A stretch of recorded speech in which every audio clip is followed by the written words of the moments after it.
നമസ്കാരം. അമേരിക്കയുടെയും മറ്റ് പാശ്ചാത്യ രാജ്യങ്ങളുടെയും ഉപരോധങ്ങൾക്ക് പുല്ലുവിലയാണ് ഇപ്പോൾ റഷ്യ നൽകിയിരിക്കുന്നത്. ഉക്രൈൻ യുദ്ധത്തെ തുടർന്ന് റഷ്യൻ ഉൽപ്പന്നങ്ങൾ ബഹിഷ്കരിക്കുക എന്നതായിരുന്നു ഈ രാജ്യങ്ങളുടെയൊക്കെ നയം.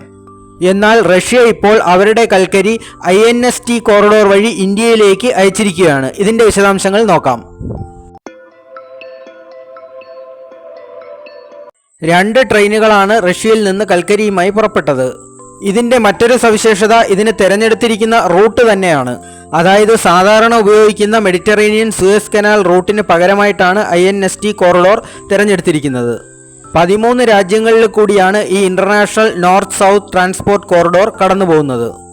Russia, Azerbaijan, Armenia, Kazakhstan, Kyrgyzstan, Tajikistan, Turkey, Ukraine, Belarus, Oman, Syria, Iran, India എന്നിവയാണ് ഇതിലെ അംഗരാജ്യങ്ങൾ. ചൈനയുടെ ബെൽറ്റ് ആൻഡ് റോഡ് പദ്ധതിക്ക് ഒരു ബദൽ എന്നതാണ് ഈ INST കോറിഡോർ കൊണ്ട് ഉദ്ദേശിക്കുന്നത്. അടുത്തിടെ ഇന്ത്യ ഏറ്റെടുത്ത ഇറാനിലെ ചബഹാർ തുറമുഖവും ഇതിന്റെ ഭാഗമാണ്. INST കോറിഡോർ എന്നുള്ളത് മൾട്ടി മോഡൽ ട്രാൻസ്പോർട്ട് സംവിധാനമാണ്.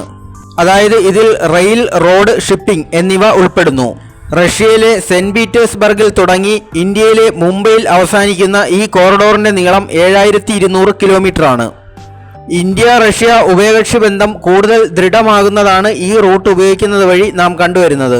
റഷ്യയിൽ നിന്ന് അയക്കപ്പെടുന്ന ഒരു കാർഗോ ഇന്ത്യയിലെത്താൻ മെഡിറ്ററേനിയൻ സൂയസ് കനാൽ റൂട്ടാണ് തിരഞ്ഞെടുക്കുന്നതെങ്കിൽ 45 ദിവസമാണ് വേണ്ടിവരിക. എന്നാൽ ഈ റൂട്ടിൽ 23 ദിവസം മതിയാകും. റഷ്യയിൽ നിന്ന് കൽക്കരി ഇറക്കുമതി ചെയ്യുന്നതോടെ രാജ്യത്തുണ്ടായിരുന്ന കൽക്കരി ക്ഷാമത്തിനും ഒരു പരിഹാരമാകും. ഏതൊക്കെ ബദൽ ഇന്ധന മാർഗങ്ങൾ വന്നിട്ടും വൈദ്യുതി ഉൽപ്പാദിപ്പിക്കാൻ ഇന്ത്യ ഏറ്റവും കൂടുതൽ ആശ്രയിക്കുന്നത് ഇപ്പോഴും കൽക്കരിയെ തന്നെയാണ്. അതുകൊണ്ടൊക്കെ തന്നെ 2 രാജ്യങ്ങളും തമ്മിലുള്ള ഈ ഒരു ഇടപാട് നയതന്ത്രപരമായും വാണിജ്യപരമായും വളരെയധികം പ്രാധാന്യമർഹിക്കുന്നു എന്ന് തന്നെ പറയാം. ഇതിനെ അമേരിക്കയും പാശ്ചാത്യ രാജ്യങ്ങളും ചൈനയും ഒക്കെ വളരെ ഗൗരവകരമായി തന്നെയാണ് വീക്ഷിക്കുന്നതും. ലോകത്ത് പുതിയ സമവാക്യങ്ങൾ രൂപപ്പെട്ടു വരുന്നതിൻ്റെ ദൃഷ്ടാന്തം.